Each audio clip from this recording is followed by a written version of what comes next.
కనిపిస్తూ ఉంది కదా. అంతా కొంత ఆలస్యం జరుగుతుందేమో కేసు అనుకున్నారు, కానీ చాలా పర్టికులర్గా ఈ కేసు విషయంలో సంస్థలు ఉన్నట్లు కనిపిస్తూ ఉన్నాయి కదా విచారణలో భాగంగా. ఏం చెప్తారు విజయశేఖర రెడ్డి గారు? సార్, డెఫినెట్గా మీకు అట్లాగే మన కృష్ణకాంత్ గారికి ప్రేక్షకులందరూ కూడా నమస్కారం.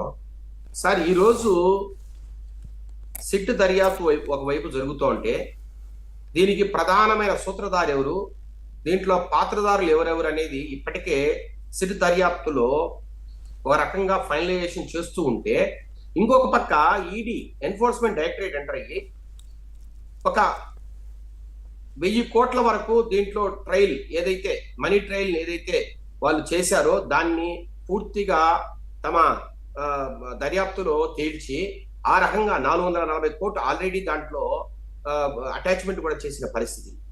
అట్లాగే ఈరోజు లిక్కర్ ట్రాన్స్పోర్టేషన్ లో కూడా ఏ రకంగా వీరు 200 కోట్ల రూపాయలు గవర్నమెంట్ కి డబ్బులు రానికడ చేశారో, ఏ రకంగా అక్కడ సిగ్మా సొల్యూషన్స్ కి కాంట్రాక్ట్ ఇచ్చి నిబంధనలను పూర్తిగా విస్మరించి సిగ్మా సొల్యూషన్స్ కి ఏదైతే నిబంధనలు అవసరమో, ఏ రకంగా అయితే వాళ్ళకి ఫేవర్ చేయాలనో అలాంటి నిబంధనలు పెట్టి ఆ రకంగా సార్ బినామీలను కొంతమంది కాంపిటేటివ్ బిడ్స్ వేయించి సిగ్మా సొల్యూషన్స్ కి ఆ కాంట్రాక్ట్ అప్పచెప్పి ఆ తర్వాత సిగ్మా సొల్యూషన్స్ నుంచి రకరకాల ఇక మీరు చూస్తే కారుమూరి నాగేశ్వరరావు గారికి చెందిన సుదర్శన్ కన్స్ట్రక్షన్ కావచ్చు, అట్లా రకరకాలుగా సబ్ కాంట్రాక్టర్లకు వీరు ఆ రెంటెడ్ వెహికల్స్ ని సమకూర్చే విధంగా ప్రభుత్వానికి, అట్లానే సార్ జిల్లా లెవెల్లో జాయింట్ కలెక్టర్లు ఇవ్వాల్సిన ఈ లిక్కర్ ట్రాన్స్పోర్టేషన్ కాంట్రాక్టులు పూర్తిగా ఏపీ బేవరేజెస్ లిమిటెడ్ కి సంబంధించి వారి అదుపాజ్ఞలకు తీసుకుని స్టేట్ లెవెల్లో దీన్ని ఒక కాంట్రాక్ట్ గా ఇవ్వడం అనేది ఇది నిబంధనలకు విరుద్ధం.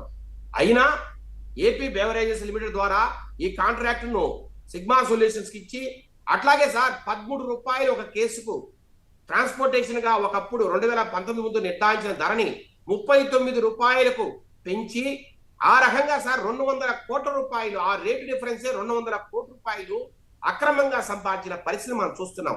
అలాగే సార్ సిగ్మా సొల్యూషన్స్ నుంచి రకరకాల ఎవరైతే సబ్ కాంట్రాక్టర్లకు కాంట్రాక్ట్ ఇచ్చారో, ట్రాన్స్పోర్టేషన్ కాంట్రాక్ట్ ఇచ్చారో దాని ద్వారా 28 కోట్ల రూపాయలు చేతులు మారినట్టు, దాంట్లో భాగంగా 15 కోట్లు కారుమూరి నాగేశ్వరరావు గారికి, అట్లాగే వారి కుమారుడు సునీల్ గారు, అట్లాగే కోటల కీర్తి గారికి సంబంధించిన సుదర్శన్ కన్స్ట్రక్షన్స్ కి డబ్బులు వచ్చినట్టు, వీళ్ళ బినామీ ఖాతాల్లో ఆ డబ్బులు జమ అయినట్టు, ఈ రకంగా సార్ పూర్తిగా ఒక ట్రయల్ కనుక్కొని ఈ మధ్య కాలంలో మీరు చూస్తే కసిరెడ్డి రాజశేఖర రెడ్డిని కావచ్చు, అట్లాగే కారుమూరి సునీల్ కావచ్చు, నిన్న మొన్న కారుమూరి నాగేశ్వరరావు గారిని కావచ్చు, ఇట్లా రకరకాలుగా అరెస్ట్ చేసిన నేపథ్యం. ఒక పక్క సిట్ దర్యాప్తులో రకరకాలుగా అరెస్ట్ చేస్తూ వస్తూ ఉంటే, ఇంకొక పక్క ఈడీ దర్యాప్తులో ఈ మధ్య కాలంలో కొందరు అరెస్ట్ చేయడం, ఈ రకంగా సార్ చాలా వేగవంతంగా విచారణ చేస్తూ 2 దర్యాప్తు సంస్థలు ముందుకు పోతుంటే, 3వ దర్యాప్తు సంస్థ అంటే ఐటీ, అంటే ఏ రకంగా అయితే 3500 కోట్ల కుంభకోణం జరిగిందో, ఏ రకంగా అయితే 2000 కోట్లు నగదు రూపంలో బదిలీ అయిందో, ఈ అక్రమ సంపాదన 3500 కోట్లుగా తెలిస్తే ఈ మొత్తం ఇల్లీగల్ లిక్కర్ స్కామ్ లో 2000 కోట్లు కేవలం డబ్బు రూపంలోనే అక్రమార్జన చేసినట్టుగా ఈ రోజు ఐటీ దర్యాప్తు సంస్థ భావిస్తోంది. దీనికి సంబంధించి సార్ జూబ్లీ హిల్స్ లో కావచ్చు, బంజారా హిల్స్ లో కావచ్చు, అట్లాగే నానక్కరామగూడలో కావచ్చు, రకరకాలుగా డ్రాప్ పాయింట్స్ పెట్టుకుని వీళ్ళు ఆఫీసులు పెట్టుకుని కొంతమంది ఆఫీస్ బాయ్స్ కావచ్చు, లేకపోతే ప్రొఫెషనల్స్ కావచ్చు, దీనికి ప్రోత్సహించి వారి ద్వారా ఈ డబ్బును రకరకాల డ్రాప్ పాయింట్స్ లో చేర్చి అక్కడి నుంచి సార్ కొంత సొమ్మును విజయశేఖర రెడ్డి గారు, ఎస్ ఇవంతా కూడా సిటీ విచారణలో చాలా అంశాలు వెలుగులోకి వచ్చాయి. వాటి గురించి కూడా మాట్లాడదాం, మీరు చెప్తున్న విషయాల గురించి కూడా. నేను ఒకసారి కృష్ణకాంత్ గారితో మాట్లాడతాను, అలాగే శ్రీలీల గారు కూడా జాయిన్ అయ్యారు, పొలిటికల్ అనలిస్ట్. ముందుగా కృష్ణకాంత్ గారు నమస్తే సార్. నమస్తే. కృష్ణకాంత్ గారు ఏం చెప్తారు? కేసులో అందరూ అనుకున్నారు కొంత ఆలస్యం జరుగుతుందా అని అనుకున్నారు, కానీ ఆలస్యం కాదు, విచారణలో భాగమే ఇదంతా అనేది కనిపించింది.